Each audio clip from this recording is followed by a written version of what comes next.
I always believed in loyalty. I thought that if you love someone, you stick by them through thick and thin. It's how I was raised and how I've lived my life. My dad used to say, "Michael, a good woman is worth more than gold." And I believed that wholeheartedly. I thought Lisa was that woman, the woman I'd grow old with, hand in hand, no matter what life threw at us. We'd been married for 15 years. It wasn't always perfect, but we had what I thought was a solid relationship. Sure, we didn't have the money or the status that some of our friends had, but we had each other. And to me, that was enough. Every time I came home from work, tired from a long day, Lisa was there. We'd laugh about little things, make dinner together, and dream about what we'd do when we retired. You know, the simple stuff that makes life good. But there was always this tiny fear in the back of my mind. It's not something you say out loud, but the fear that maybe, just maybe, the person you trust the most could hurt you. I'd seen it happen to other guys, heard stories from my friends about their wives cheating, but I always thought, not Lisa, she wouldn't do that to me. I mean, why would she? We were happy, or at least I thought we were. Looking back now, I guess there were some signs, little things I brushed off, like how she started going out with friends more often, staying out late and saying it was just a girls' night, or how she became a bit distant, not laughing at my dumb jokes as much. But I didn't think much of it at the time. I trusted her. I didn't have much, never been the guy who made a ton of money or had fancy cars. But I gave her everything I could, and in return, I only wanted her loyalty. It wasn't too much to ask, right? Just a loyal, loving wife to spend my days with. I mean, that's what every guy dreams of, isn't it? A woman who has your back, who's with you for better or worse. I thought Lisa was that woman. But life, it has a funny way of surprising you when you least expect it. I'll never forget the day my neighbor, Dave, knocked on my door. It was one of those ordinary afternoons. I had just gotten home from work, grabbed a beer, and was ready to relax. Dave and I weren't close, but we'd talk every now and then, neighborly stuff. So, when he stopped by, I figured it was just to chat about the lawn or the upcoming neighborhood barbecue, but his tone was different this time, more serious. He looked at me, almost hesitant, like he wasn't sure whether to say what was on his mind. That's when I knew something was off. "Mike, I've been debating whether I should tell you this, but I saw Lisa the other night," he said. I could feel my heart rate pick up a bit. "Saw her? What do you mean?" I asked, already feeling uneasy, but trying to keep my cool. He paused, rubbing the back of his neck, like he didn't want to be the one delivering bad news. "Well, I saw her at this restaurant downtown, but she wasn't alone. She was with some guy. They looked pretty cozy." Cozy. That word hit me like a punch in the gut. I wanted to laugh it off. I even tried to, forcing a grin. "Come on, Dave. It's probably just one of her friends. You know how she is. Lisa's always out with friends." But deep down, I could feel something tightening in my chest. He shook his head, looking uncomfortable. "I don't know, Mike. It didn't seem like just a friendly thing. I mean, the way they were sitting, it looked more than that." My head started spinning. I tried to brush it off again. "Nah, man. You must have seen it wrong. Maybe they were sitting close or something, but Lisa, no way." I was trying to convince myself as much as I was trying to convince him. Dave didn't push, but I could see the look in his eyes. He knew what he saw, and now he had planted a seed of doubt in me. As he left, I stood there for a few minutes, staring at the door, my mind racing. Part of me wanted to run over and ask Lisa right then and there, but another part of me, I don't know. I just didn't want to believe it. I wanted to keep living in that bubble, thinking everything was fine. But that bubble had a crack in it now, and I couldn't unhear what Dave had said. The rest of the night, I couldn't shake it. Every time I looked at Lisa, that seed of doubt grew a little bigger. I replayed the conversation in my head, trying to pick it apart, to find a way to convince myself that Dave had made a mistake. But it stuck with me, gnawing at the back of my mind.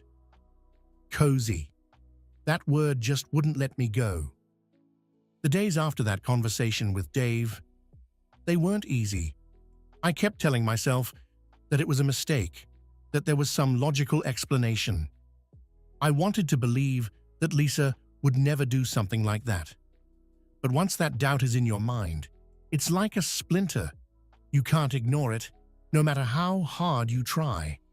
I started noticing everything. Every little thing Lisa did, I questioned.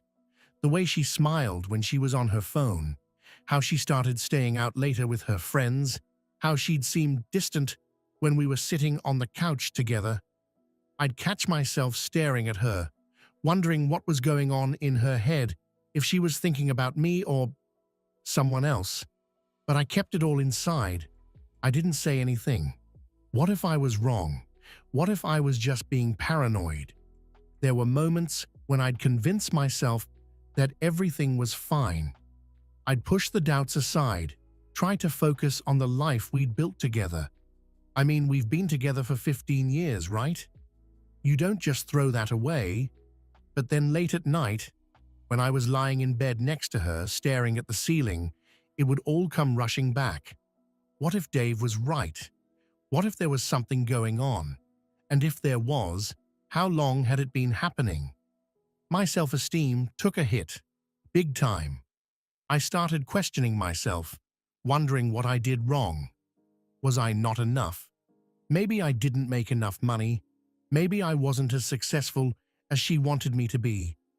I'd think about how I'd always tried to give her the best life I could, even if it wasn't the most luxurious. But was that not enough? I couldn't shake the feeling that I had somehow failed. Failed as a husband, failed to keep my marriage together. At work, I couldn't focus. My mind kept drifting back to Lisa, to that conversation with Dave, to all the possibilities I didn't want to think about. Every time my phone buzzed, I wondered if it was her, texting someone else. It was like I was living in this fog, stuck between wanting to confront her and hoping that somehow all of this would just go away. And that's the thing. Part of me didn't even want to know the truth. I was scared. Scared of what I might find out. Scared of what it would mean for us. If I asked her, and it turned out to be true, I'd have to face the reality that my marriage wasn't what I thought it was. That's not an easy thing to accept, especially when you've built your entire life around someone. I kept asking myself, do I really want to know? But then there were other moments when the anger would start to rise. I'd think, if she's really doing this, she needs to be held accountable. She can't just walk all over me like this. It felt like a battle inside my own head. One minute I wanted to confront her.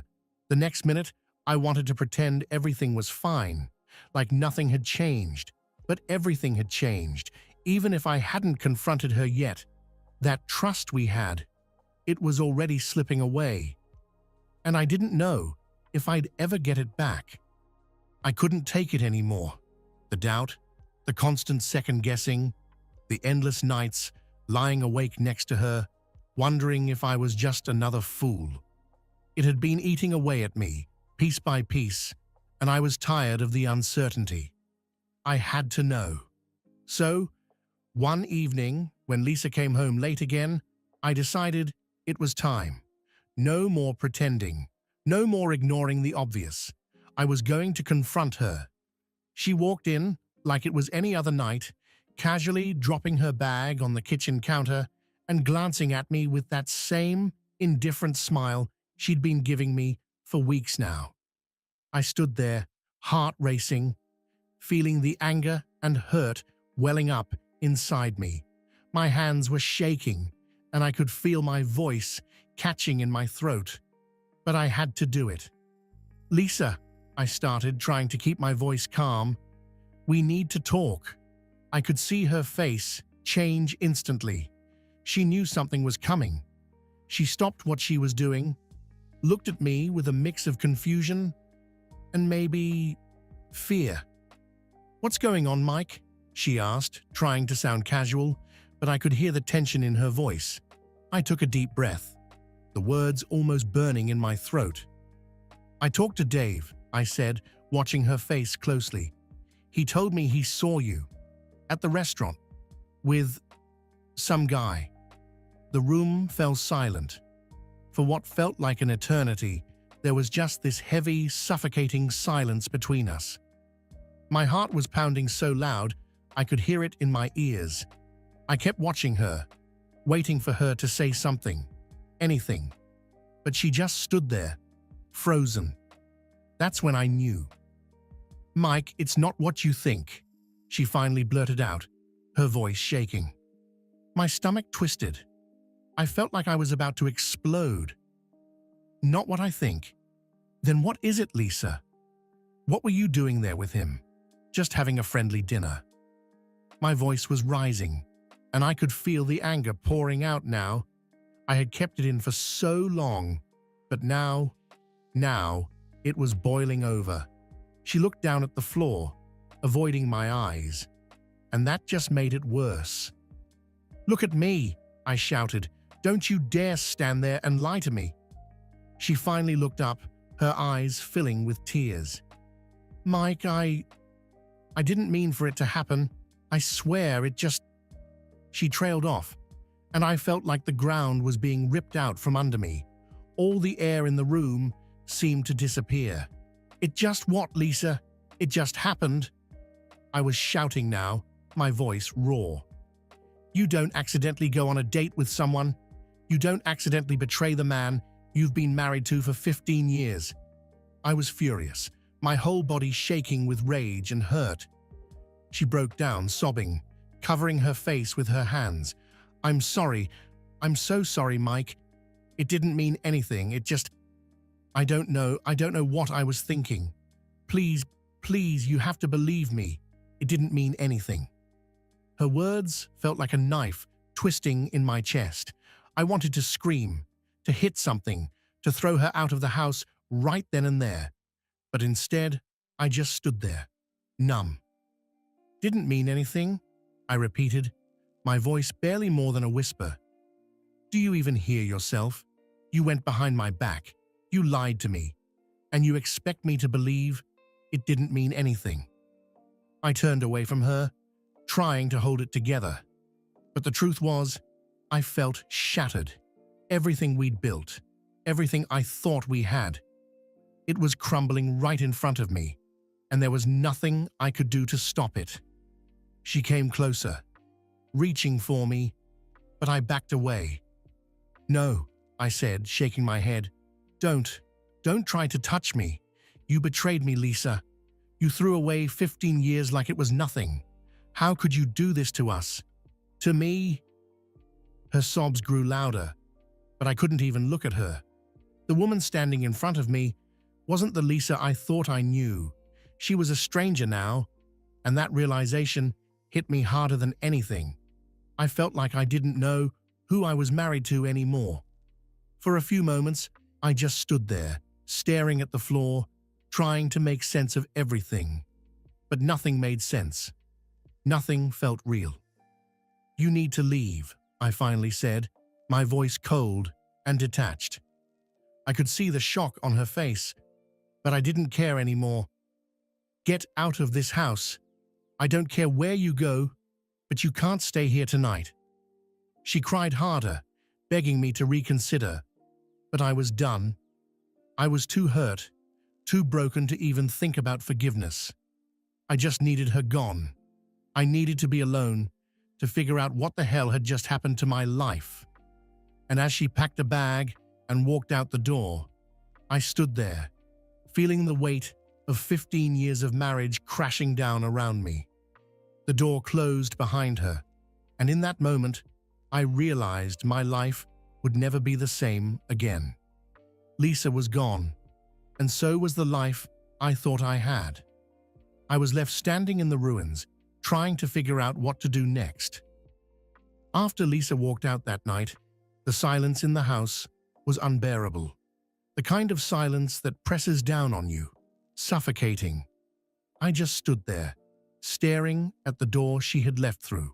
Like any second, she might come back and everything would be different. But I knew better. Nothing would ever be the same again. I spent that night on the couch, staring at the ceiling, my mind racing. There was no going back now, was there? What had once been a home, full of love, now felt like a stranger's place. Every picture on the wall, every piece of furniture, it all reminded me of her, of us, and it hurt. It hurt more than I could put into words, but more than the pain, I felt this nagging sense of betrayal, like the life I thought we had built was a lie. The next few days were a blur. I couldn't focus at work. My mind kept drifting back to Lisa, to what she did, to the lies. I'd think about every moment we shared, trying to figure out where it all went wrong, trying to find the exact moment she decided I wasn't enough anymore. I kept wondering if I could somehow fix it, if there was some part of me that could forgive her and pretend none of this had ever happened. But every time I even considered it, that anger would flare up again, burning through any thought of reconciliation. I knew what I had to do, even though it scared the hell out of me. I had to let go. There was no saving this. Trust had been shattered. And once it's gone for good. I couldn't spend the rest of my life looking over my shoulder, wondering if she was betraying me again. I couldn't live in a marriage filled with lies. But even knowing all that, the decision wasn't easy. I had spent 15 years with this woman.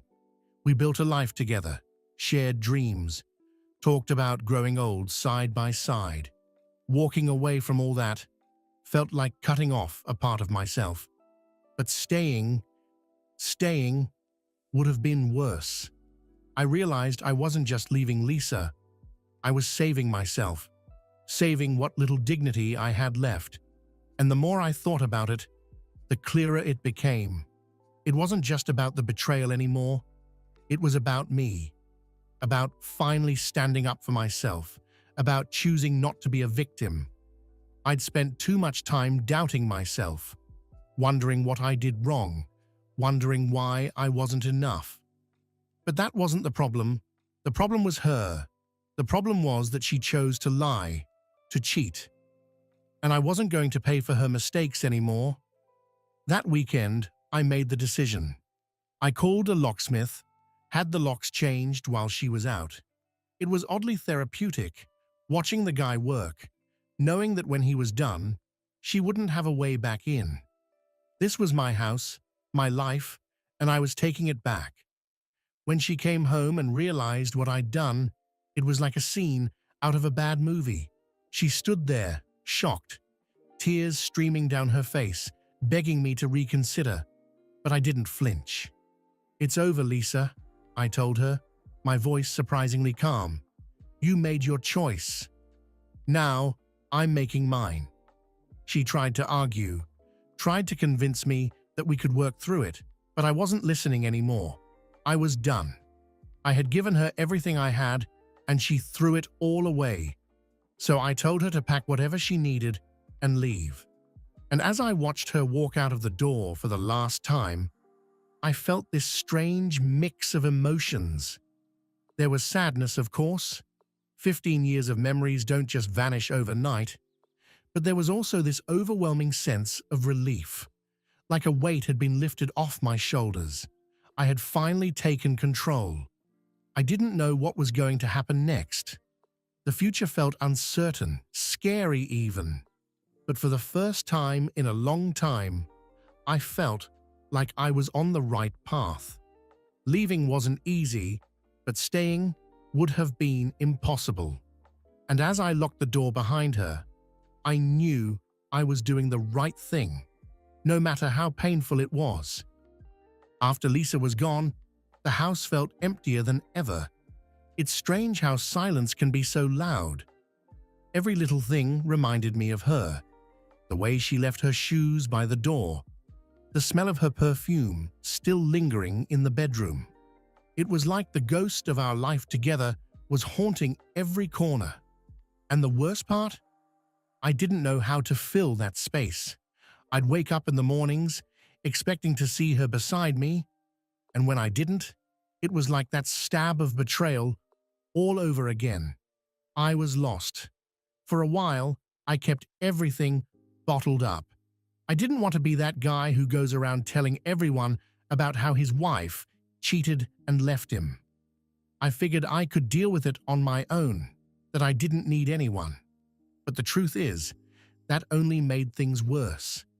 The anger, the sadness, it started eating me alive. I'd go to work, put on a brave face, but as soon as I got home, the weight of it all would come crashing down on me again. That's when I realized I couldn't do this by myself. I needed help. So, I swallowed my pride and reached out to a few close friends. I'll never forget how nervous I was the first time I picked up the phone. I called my buddy Jim, who's been my best friend since high school. We hadn't talked about anything serious in years, but I knew he'd be there for me. When he answered, I couldn't even get the words out at first. It was like I had to admit out loud that my marriage had fallen apart, and it made everything so real. "Jim," I finally said, my voice shaky, "I need to talk, man. Lisa, she cheated. It's over." There was a long silence on the other end. But then Jim did something I'll never forget. He didn't ask for details, didn't try to pry. He just said, "I'm sorry, Mike. I'm here for you. Let's grab a beer." And that was it. Just knowing that someone was in my corner, that I wasn't alone, it was like a lifeline. Over the next few weeks, I leaned on my friends and family more than I ever had before. Jim, my brother, even a couple of guys from work. They all stepped up, kept me company, took me out, made sure I wasn't drowning in my own thoughts. I hadn't realized how much I'd been carrying alone until I started talking about it. And the more I talked, the more I realized that I wasn't the only one who'd been through something like this. Turns out, a few of my friends had their own stories of betrayal and heartbreak. It didn't make my situation any less painful, but it helped to know I wasn't some kind of failure because my marriage fell apart. Healing didn't happen overnight. Hell, there are still days when I wake up and the emptiness hits me hard. But with the support of my friends, I started putting the pieces back together. Little by little, I was learning to live without her. I focused on work, on the things I had let slip during the mess with Lisa. I started going for runs in the mornings, just to clear my head, to feel like I was doing something for myself again. And you know what? It helped. Each day the weight lifted a little bit more. I had to accept that there was no quick fix, no magic solution to get over it. Healing takes time, and it takes effort. But I wasn't doing it alone anymore, and that made all the difference. For the first time in a long time, I started to feel like myself again, like the pieces of the man I used to be were slowly coming back together. And as painful as it all was, I knew I was heading in the right direction. It took time, but eventually I started to feel like I could breathe again. The pain didn't disappear overnight, but I had come to terms with what happened. Life moves on, right? But I wasn't expecting what came next. I didn't think I'd be ready to meet someone new anytime soon. Honestly, I wasn't even looking. I was just focused on myself, trying to heal, trying to figure out who I was outside of my marriage. And then I met Sarah. It was completely random, one of those moments that life throws at you when you least expect it. I remember it like it was yesterday. I was at this local coffee shop I'd started going to on my way to work, part of my new routine. I liked the quiet there, the space to sit and think before diving into the day. And that's when I saw her, sitting a few tables away, reading a book. Nothing flashy, just this calm, peaceful presence. We ended up striking up a conversation. Something simple, a comment about the weather, or maybe something about the coffee. I don't even remember how it started, but I remember how it felt. Easy, natural. For the first time, in what felt like forever, I was talking to someone without that heavy cloud of my past hanging over me. We talked for what must have been hours, just sitting there, laughing about little things, like old friends catching up. I hadn't felt that kind of connection in so long, I didn't even realize I was capable of it anymore. But here's the thing. I was scared. Scared to get close to someone again. Scared to let my guard down. To open up. After what happened with Lisa, the idea of trusting someone new terrified me. Part of me wanted to pull away, to protect myself from getting hurt again. But there was something about Sarah. She didn't push, didn't expect anything. She was just there. And in that moment, I realized something. I didn't have to rush. This didn't have to be like before. We took things slow, really slow. I wasn't ready to dive into anything serious, and thankfully, neither was she. It was like we were two people who had both been hurt, just trying to figure out how to be okay again. It wasn't perfect, and I wasn't always sure if I was ready. But Sarah was patient, and she understood. She gave me space when I needed it, and she didn't try to fix me. For the first time, I wasn't chasing some perfect idea of love. I was just letting it happen, and I think that's what made it work. It wasn't about erasing the past or pretending it didn't happen. It was about finding someone who accepted that I had been broken and was still healing. And somehow, that made all the difference. Looking back, it still surprises me how far I've come. I mean, there were days after Lisa left when I wasn't sure I'd ever feel normal again, let alone happy. I thought the betrayal had broken something inside of me that couldn't be fixed. But life has a funny way of proving you wrong, doesn't it? It wasn't quick and it wasn't easy, but here I am, standing on the other side of it. And I'm happy, really happy. Sarah became a part of my life in the most unexpected way. What started as a slow, careful friendship grew into something I never thought I'd find again. I wasn't looking for love, but somehow it found me. And this time, it feels different. It's not about trying to force a perfect life or pretending everything is always great. It's about being real with each other, about knowing that we both have scars and accepting that. One of the biggest things I've learned is that healing doesn't mean forgetting. I'll never forget what happened with Lisa. That's a part of my story now, but it doesn't define me. It doesn't define my future. In fact, I think going through all that made me appreciate Sarah even more. With her, there's no pretending, no pressure. We just enjoy being together. She's been patient, understanding, and never once made me feel like I had to be anything other than myself. For a while, I was scared to fully open up to her. Even as we grew closer, there was always that voice in the back of my head saying, "What if it happens again?" But the more time we spent together, the more I realized I could trust her. Trust isn't something you just give away after you've been hurt like I was. It's something you rebuild, piece by piece. And slowly but surely, Sarah showed me that I could trust again. We've built something real, something that feels solid and steady. And while I'm cautious, I'm not afraid anymore. Sarah and I, we're in this together, And for the first time in a long time, I feel like I've found someone who truly values me for who I am. We laugh together, we talk about our future, and we're honest with each other in a way I never knew was possible before. And it's funny, after everything, I don't take any of this for granted.